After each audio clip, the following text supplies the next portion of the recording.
Do you have a short story to tell? Submit them to r/RedditReadouts. Without further ado, let's begin.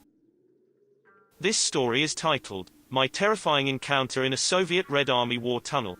It has been marked as a true story. I'm a tall, yet extremely skinny guy, and I'm 21 years old. I was 20 years old at the time, and it was the week before the presidential election in the United States.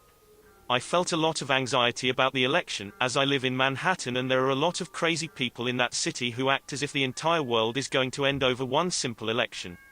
So, feeling exhausted from both that and my university, I decided to visit my friends in Moscow. I'm half Russian and have an apartment in the city center of Moscow. I had never been in Russia while it snowed, and luckily during this time it was snowing. The city looked beautiful, and the vibe I had from the city was perfect. I felt so calm, safe, and the whole world around me just seemed so quiet. Unfortunately, I had severe jet lag and fell asleep around 5 p.m. Moscow time that day. My friend went home to get ready for her classes the next day, and I woke up around 3 a.m. I could not fall back asleep, so I decided to go outside and take a walk around my area while it calmly snowed. I walked around the dead empty city in my district, and took in all of the beautiful architecture and snow falling down heavily. I don't remember for how long I was walking, but I crossed a bridge and entered deeply into a neighborhood I was not familiar with. I thought it would be okay, as I was in my district, and sort of remembered the way back home. I eventually came up to this ginormous entrance of a block unit, with a beautiful gate on it. The gate was open, so I decided to step inside. It looked like a small little compound, or something similar to it. If anyone is from Russia, they probably know what I'm talking about. Everything was dead quiet, and the trees canopied in the square complex. To the right was an extremely tall building, with a ginormous door. I peeked inside, and saw a lightly dimmed lobby, typical Russian lobby vibe with a blinking fluorescent light. I held on the door, and to my surprise it was unlocked. I entered into the massive building, and looked around. I saw many stairs wrapping around in a square leading up, a small typical Russian elevator, and to the right of the stairwell stairs that led down. The door at the bottom of the stairs was open. I absolutely do not know what came over me, as I am not one to adventure alone, but as I stated earlier, everything felt so beautiful. The quiet vibe of snow-covered Russia had me feeling so peaceful, and I decided to just tiptoe on down into the basement to take a closer look. I walked into the room with the open door, and threw on my flashlight on my phone. I saw an extremely long tunnel, and I could not see the end of it. I felt threatened by it, and got extremely uncomfortable. I decided it was best for me to leave. When I turned around, the only light that was entering the tunnel was from outside of the doorway. I saw standing in the door a black silhouette. I quickly understood it was the outline of a person, who was at least 5 inches taller than me. So I would say he was about 65. He was massive, and my stomach dropped so hard with my heart beginning to beat super quickly.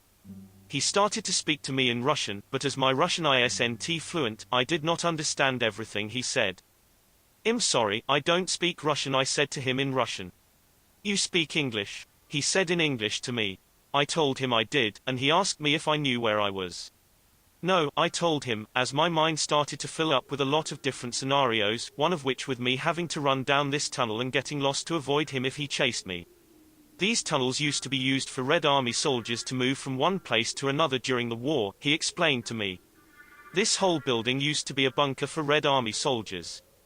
I said to show some interest, and began to move towards the left while facing him, in attempts to get him to move out of the doorway. This whole place is now apartments. I have one on the top floor. You should come see it. He said to me. It's quite late, and I think I should be going. I said. However, he grabbed my small wrist with a lot of strength, and led me towards the stairs to go to the main floor of the lobby. I have a view you'll love. He called the small elevator, and if any of you have ever been to Russia, you'll know exactly what type of elevator it is. The type that can barely fit 2 people. He began telling me about how he just got back from Chicago, and that his husband loved Chicago as well. This started to have me panicking, as I thought to myself that there would be another man up to where he was bringing me, and I would have 2 men overpower me. Once we go to his room, I looked at this massive studio apartment he had. He had only candles to light the room, with a lot of tapestries dividing it up, with both the candle and moonlight shining through it to create a super eerie vibe. I looked out his window as he instructed me, and I have to admit, the view was amazing. I got a panoramic view of Taganskaya and of the Kotelnicheskaya embankment building. I then started scoping around, looking for an opportunity to get out of there. "Where is your husband?" I asked. He looked at me and laughed. "Oh, he's dead." He then picked me up, and I asked him what he is doing. He brought me into another room, and began to touch me inappropriately. He ran his hand down my back, and took my phone from my back pocket. I did not realize he did this, as I was just in horror as this man licked me and said explicit things in Russian. I tried to pull away, but it made him squeeze and corner me even harder. After about 10 minutes of this, he told me to wait a moment. He went into his bathroom, and in this moment I immediately sprinted over to the door. There were no lights, so I went to pull out my phone for the flashlight, only to my horror the phone was missing from my back pocket. I almost nearly had a heart attack as I realized I would have to go back into that bedroom to get my phone. I darted back into the room, and saw my phone lying on a couch he had next to his bed. I grabbed it, and ran for the door. I unlocked 2 locks on one door, and when I opened that one, there was an outer door. I managed to get it open. As I ran out, the adrenaline was so high in me, I ignored the elevator and went straight for the stairs. I ran around in circles down it for what seemed like forever until I finally reached the bottom.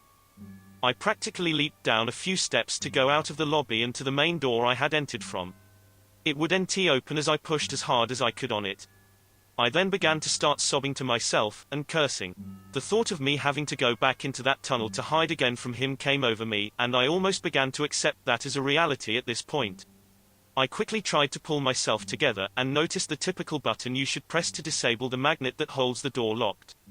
I pressed it, heard the monotone beat that follows, and fell out of the door and into the snow. I never understood why characters could not pull themselves together when running in horror movies, always falling on themselves. But in that moment, I did the same, and I sort of understand it now. I treaded through the thigh-high snow, and to the main road by exiting the complex. I sprinted ignoring my lungs screaming for air down the main road, only slowing down once I reached a bridge that led me to my street. Once I got inside, I sat in my bed for 2 hours nearly shaking before I told anyone about it. That is it for today. I hope you enjoyed the story. If you have any stories you would like to share, submit them at r/RedditReadouts.